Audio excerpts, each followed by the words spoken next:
Hey everybody and welcome back. Hope your guys' week went pretty well. It's Friday already.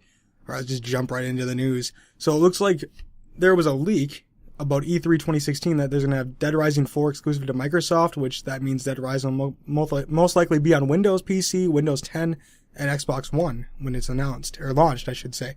They also revealed that there will be a new IP from Microsoft, but I mean this guy isn't really, it's Shinabi 602. They're not really a proper source to like trustify, so like you have to just take it with a grain of salt and whatever. But they said there's not going to be a new IP, but it will instead be Forza Horizon 3 that will be announced, which isn't surprising to me because it comes out every 2 years. That's been the cycle anyways for the Forza Horizon 1 and 2. Forza Horizon 2 came out 2 years after Forza Horizon 1 on the Xbox One and Xbox 360. So yeah, I hope they announce Forza Horizon 3. I cannot wait to see what they have in store for it because my Xbox, still going good. I like my Xbox, actually. Alright, so moving on to the next piece of news.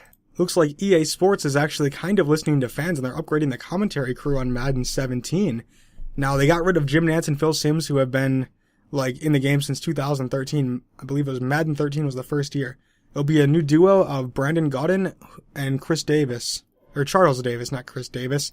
If you're wondering who they are, Gaudin has been the voice of Georgia Tech Sports and will take over the play-by-play guy, while Charles Davis is a Fox Sports NFL analyst and handles the color commentary duties. So it looks like they went in on the video. You guys can watch it. The link is down below in the description. It is going to be the hot new whip hop article.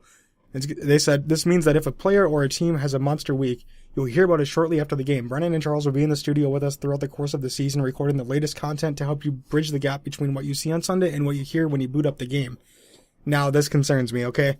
I'm glad that they have brand new announcing, brand new announcers. It sounds like they're actually stepping their game up a little bit, but I still have a feeling that they're going to use the same 1,000 lines, and you're going to hear the same things every single game. I don't know. That's just personally what I think, because it's been Madden like this every Madden. They say, oh, we updated the commentators. Well, that doesn't do much to the game. Like, did you improve the actual gameplay? They're not really talking about that. They're talking more about the commentators because they're trying to offset people from, like, figuring this out.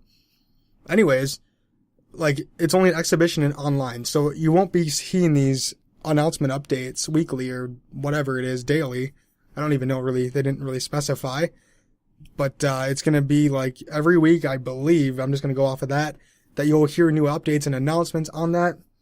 Now, it's only online and exhibition. Well, in your franchise, you're going to get screwed over, or superstar mode. So I don't know really what they're going to do. I'm glad that this announcer sounds really good, like a good announcer, if they do like a little teaser of the announcing in the video. But I feel like after a while, guys, now this, you can say this for any sports game that you want. After a while, the announcing does get stale and boring. You can only do so much with a game, but Madden's has always seemed to be the worst. Like commentating a sports game. FIFA's fantastic. It's an EA game. NHL's pretty good. That's an EA game. Madden, not so much.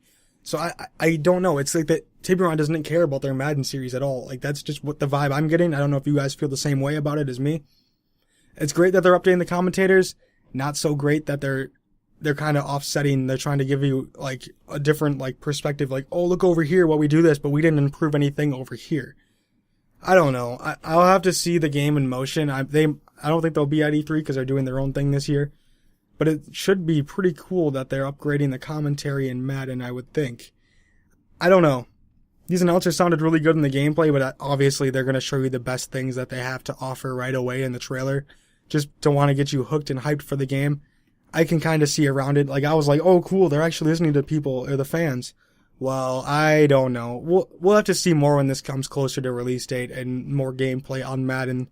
Because I don't know what to expect at this point, and honestly, there isn't enough information right now out there that just, it's one-sided, obviously, because EA made the video, and they want you to hear the best things that they have and stuff. But, yeah, I don't know. We'll figure out as it goes along. I want it to be a good game this year, so hopefully I can follow this series. And, oh, before this, I did read this somewhere. Somebody asked if they're going to use the Frostbite engine in Madden 17.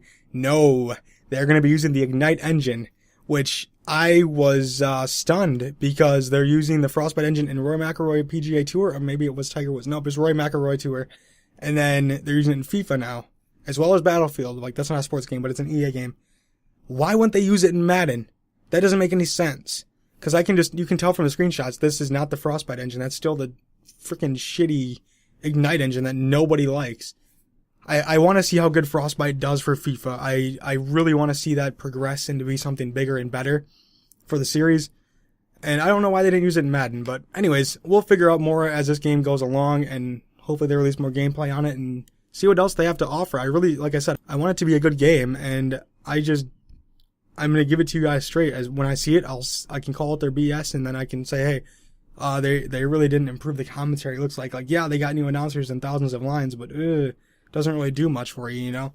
I'll tell you guys like it is, and when we get more information out on this game, just to see where we're at. Alright, moving on to the last final piece of news, and it's pretty funny right here. So if you guys aren't aware, Call of Duty Infinite Warfare sales are like abysmal, like horrible at best. They have around, get this, 60,000 pre-orders. I know I'm late on this article and whatever, you guys probably have seen this before, but they have 60,000 pre-orders between the Xbox One and PlayStation 4. Black Ops 3 last year, at the same point in time, 700,000 pre-orders, alright, on the PS4 and Xbox One. And guess what Activision said? They came out and they're like, yep, Infinite Warfare were highly inaccurate and not at all representative.